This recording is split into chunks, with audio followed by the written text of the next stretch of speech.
ठीक है, तर्क बहुत जरूरी है। मैं आपको एक मजे की बात बताता हूँ। परसों मैंने यज्ञ कर्म किया, एक फ़ोटो साझा की थी आप लोगों के साथ। तो उस फोटो में बहुत सारे कमेंट आए और उस कमेंट में हर तरीके के थे, सकारात्मक भी थे, नकारात्मक भी थे। नकारात्मक बहुत सारे लोग कहते हैं कि अभी भी यज्ञ कर्म करना, ये सारी चीज़ें करना, हम अंधविश्वास को क्या करते हैं, ले करके चलते हैं। तो अब ये बात ये है क्योंकि हमने यज्ञ के विज्ञान को समझा ही नहीं। जब तक आप यज्ञ किसी चीज़ के विज्ञान को नहीं समझेंगे, साइंस को नहीं समझेंगे, तब तक आपको चीज़ें अंधविश्वास इसलिए लाएंगी क्योंकि हमारा समाज इन समस्याओं से पीड़ित रहा है। तो वास्तव में यज्ञ एक विज्ञान है, बहुत बड़ा विज्ञान है। अग्नि जो होती है, आप कभी अग्नि की खूबी क्या है, अग्नि की विशेषता क्या है, क्या लगता है आपको? अग्नि में जो भी चीज़ आप डालते हैं उसकी पोटेंशियल बढ़ जाती है, उसकी पावर बढ़ जाती है। कुछ भी डाल दीजिए, जैसे कि मैं आपको एक एग्जाम्पल के तौर पे बताऊं, जैसे मिर्ची है, एक मिर्ची, सिंगल मिर्ची आप खाइए तो आपको थोड़ा सा एक आदमी को प्रभाव करेगी। उसी मिर्ची को आग में डाल दीजिए, कितनों को गायब कर देगी, वो कितने लोगों तक प्रभाव पहुंचाएगी। वैसे ही यदि हम यज्ञ कर्म करते हैं, यज्ञ कर्म में हम कर क्या रहे हैं, वहां पे कुछ मंत्रों के माध्यम से हम आहुतियां दे रहे हैं। वो आहुतियां क्या हैं? वहां पे आप घृत है, घी है ना, वहां पे आप सुगंधित चंदन की लकड़ी है, वहां पर आप क्या क्या चीजें डाल रहे हैं, पूरी औषधियां डाल रहे हैं। उसमें औषधियां हैं आपके जो यज्ञ कर्म में हवन कार्य करते हैं। हवन में हम पन्नी पॉलीथीन का यज्ञ थोड़ो ना कर रहे हैं कि पॉलीथीन डाल रहे हैं। समझिए, पॉलीथीन है, जब आप उसे जलाते हैं और विनाशक हो जाती है, पूरे ब्रह्मांड में जाकर पहुंच जाती है वो। जो प्रदूषण को यदि आप आग लगा देंगे उसका पोटेंशियल बढ़ जाएगा। देखिए दिल्ली की क्या हालत है ना। तो जब हम यज्ञ में ऐसी सामग्रियों को डालते हैं जो हमारे पर्यावरण का दोहन कर देती है, वो धुआं नहीं, वो औषधि है, उसका पोटेंशियल बढ़ जाता है। एक यज्ञ करने से 16 किलो ऑक्सीजन पैदा होती है, शुद्ध होती है, प्यूरिफिकेशन का काम करता है, वायुमंडल में वो ऑक्सीजन को प्यूरिफाई करता है, सकारात्मक ऊर्जा निकलती है उससे। अब ये चीज आपको जब समझ में आएगी, जब साइंस, ये सब चीजें नासा वगैरह द्वारा प्रमाणित हैं। आप नासा में देखिए, पूरा यज्ञ कर्म को लेकर उन्होंने प्रमाणित किया, उन्होंने बताया। ये नासा का मैं आपको फैक्ट बता रहा हूं, खोल के देखिएगा, आपको यूट्यूब में बहुत फैक्ट मिल जाएंगे इससे। तो यज्ञ कर्म से आपके आसपास की वायुमंडल के जितने भी विषाणु हैं, कीटाणु हैं, ये सबका विनाश होता है, एक आध्यात्मिक ऊर्जा मिलती है आपको। तो ये सब चीजें कर्मकांड हैं। लेकिन अब कर्मकांड में आप कहें पशु बलि करने लग जाएं, आप कुछ, ये सब चीजें ये गलत है, क्योंकि ये इनका कोई आपको तर्क भी नहीं मिलेगा, विजय सब गलत है। हिंसा गलत है तो गलत है, चाहे किसी रूप में। मैंने मृत्युदंड को लेकर के भी आप लोगों से एक अच्छी खासी डिबेट की। बहुत सारे लोग करें कि आप मृत्युदंड के पक्ष में क्यों नहीं, हिंसा है वो, बिल्कुल राज्य के द्वारा की गई हिंसा है, उसका समर्थन नहीं कर सकते हम, क्योंकि ये अल्टीमेट गोल नहीं है ना हमारा। यदि कोई गलत प्रवृत्तियों में पड़ गया है तो हमें क्या करना है, उसका सुधार करना, उसका रिफॉर्म करना है। यदि कोई समस्या हो गई उसका समाधान करना। तो यज्ञ कर्म गलत नहीं है, यज्ञ कर्म करना चाहिए। आप प्रतिदिन करिए, देखिए आपके घर का वातावरण, आपके अंदर का वातावरण कितना अच्छा होता है। एक समय था, मैं लगभग 2 साल 3 साल प्रतिदिन बचपन में उठता था, पिताजी सुबह प्रतिदिन यज्ञ कराते थे, और अलग ही, मतलब आपके अंदर के दिमाग की, मस्तिष्क की अलग ही तरीके की तरंगे होने लग जाएंगे। देखिए, हमारी प्रकृति को चलाने वाला कौन है? सूर्य है। प्रकृति को कौन चला रहा है? प्रकृति का नियामक कौन है? आप खुद सोचिए, सूर्य नहीं होगा ना, आप अपनी अंडरगारमेंट्स तक नहीं सुखा नहीं पाएंगे आप। उसका महत्व इतना है।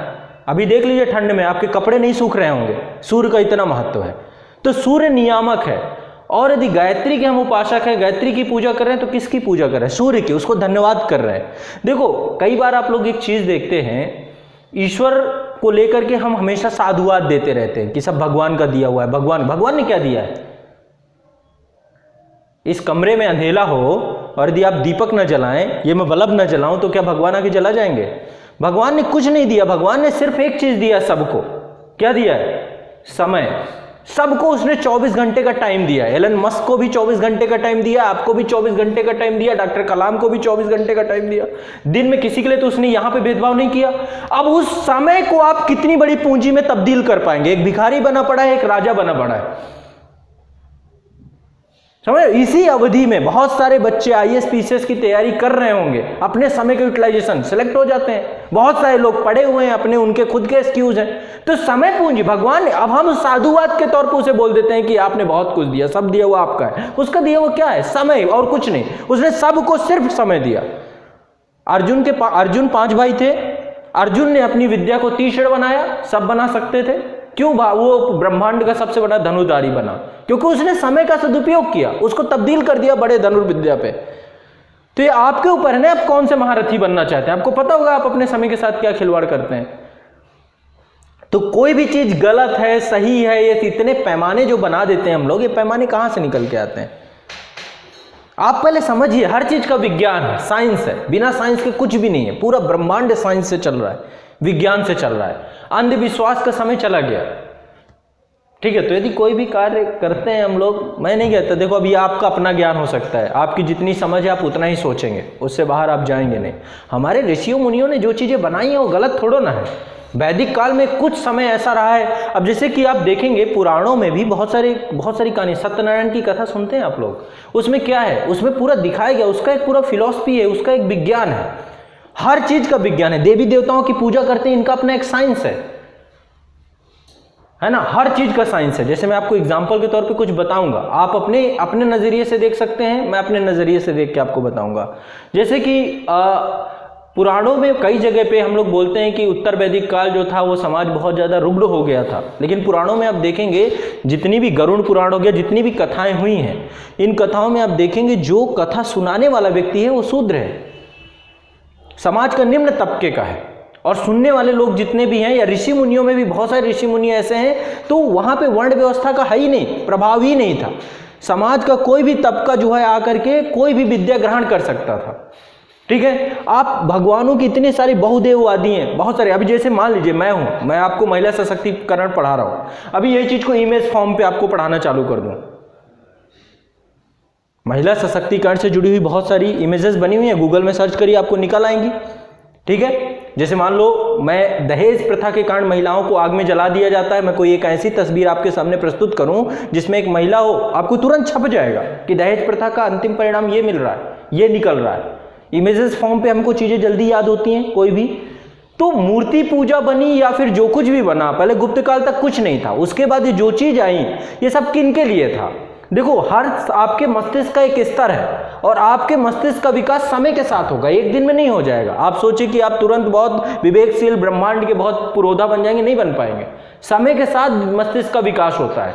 तो ऋषियों मुनियों ने कुछ नहीं किया, जिनके लिए, जो समाज के उस तबके के लोग हैं, आपके लिए मूर्ति पूजा तब तक के लिए है, तब तक आपको भगवान की छवि चाहिए, जब तक आप अपने आप को अगले चरण तक नहीं पहुंचा पाते। उन्होंने इमेजेस बना दी कि देखो ये है ब्रह्मा, ये है विष्णु, ये है महेश, ये दुनिया भर की कहानियां बना दी गई इमेजेस के तौर पे। आप लोग मूर्ति पूजा से जुड़ गए, कुछ लोग उसी में अभी तक भी डटे हुए हैं। वो एक चरण, एक स्टेप तक के लिए आपके लिए बेनिफिशियरी हो सकता है, अगले स्टेप में फिर आपके लिए नहीं है, वो खत्म बात। शुरुआती प्रारंभिक दौर पे आपको समझ ही में नहीं आएगा कि निर्गुणवाद क्या होता है, अद्वैतवाद क्या है। निर्गुण ब्रह्म आपको दिखेगा ही नहीं, तो ब्रह्म की कोई ना कोई तस्वीर तो आपको दिखानी पड़ेगी ना। तो वो एक विभिन्न रास्ते धर्म ने बनाए हैं, हिंदू धर्म ने विभिन्न रास्ते बनाए हैं। आप देखिए, मैं जैसे आपको एक विज्ञान बनाऊं, एक फिलॉसफी बताऊं आपको, कोई भी भगवान आप उठा लीजिए, उस भगवान का एक परिवार, एक फैमिली है, और उस परिवार में जैसे शंकर का परिवार उठाइए, भगवान शिव का परिवार उठाइए, वो परिवार, जैसे हम ज्वाइंट फैमिली की बात कहते हैं, ज्वाइंट फैमिली में तो तब भी सहयोगात्मक भूमिका में लोग रहते हैं। उनके परिवार में सब एक दूसरे के धुर विरोधी थे कि नहीं थे? भगवान शंकर का परिवार देखें तो अपने आप में बिल्कुल अलग ही मेंटालिटी के लोग थे। यदि शिव का वाहक देखें, नंदी बनाया गया है, बैल को बनाया गया है, ठीक है, और भगवती का यदि आप देखें तो उनका है सिंह है। दोनों एक दूसरे को खा जाए 1 मिनट में, 1 सेकंड में चट कर जाएगा, यदि अकेले पा जाएगा शेर किसी बैल को, तो है ना। ऐसे ही उनके गले का जो सांप है वो चूहे को 2 मिनट में खा जाएगा। चूहा किसका वाहन है ना, गणेश का। ये सब देखिए, एक फिलॉसफी के हिसाब से देखें, सांप को 2 मिनट में चढ़ कर जाएगा मयूर, मोर खाता ही सांप है, लेकिन वो परिवार कैसे रह रहा है? बिल्कुल सुखमय तरीके से। मां भगवती की बात करें तो एक राजा की पुत्री थी, दक्ष की बेटी थी, राजमहल से आई, कहां पे जाके रह रही है? एक शमशान में रह रही है, उनका पति शमशान में रहता है। समझिए, ऐसी विरोधाभासी परिस्थितियों पे भी परिवार रहता है। शिव ये बताते हैं, शिव ये थोड़ा ना है कि आप जो है बस तो आप उनके महत्व को समझिए। आप जाके भगवान शंकर को पकड़ लेते हैं, उनकी मूर्ति को बिल्कुल वो करते हैं, शिवलिंग के पीछे पड़ जाते हैं, ये थोड़ा ना है। उनके परिवार और घर पे कलह मची हुई है। आप खुद सोचिए, भाई क्या करता है, बढ़िया रामायण का पाठ कर रहा है और 2 इंच की लड़ाई के लिए दूसरे भाई पे मुकदमा डाल रखा है। अरे राम को समझो तो, जिसने पूरा पूरा पूरा अपना त्याग ही दिया, 14 साल वनवास में चले गए, अपने भाई को पूरा साम्राज्य देके, एक भाई एक वचन की पूर्ति के लिए वो भाई ने सब छोड़ दिया। आप 2 इंच जमीन के लिए मुकदमा लगाए पड़े हो, काहे की रामायण, क्या समझा आपने उससे? तो हर चीज से सीखने को मिल रहा है। ये है धर्म, धर्म का मर्म ये है। यदि आप ये नहीं समझ रहे हैं तो फिर किस काम के? समझ रहे? तो हर चीज के पीछे साइंस है, या तो वो सामाजिक है, या तो वो हमारे यहाँ पे जो इतिहास लेखन किया गया है ना, वो सामाजिक महत्व को ज्यादा ध्यान में रख के लिखा गया है। दिखाया गया कि कैसे एक भूमि के टुकड़े के लिए पूरा परिवार खत्म हो गया। महाभारत में क्या है, भूमि 1 इंच, एक कह रहा था 1 सुई के नोक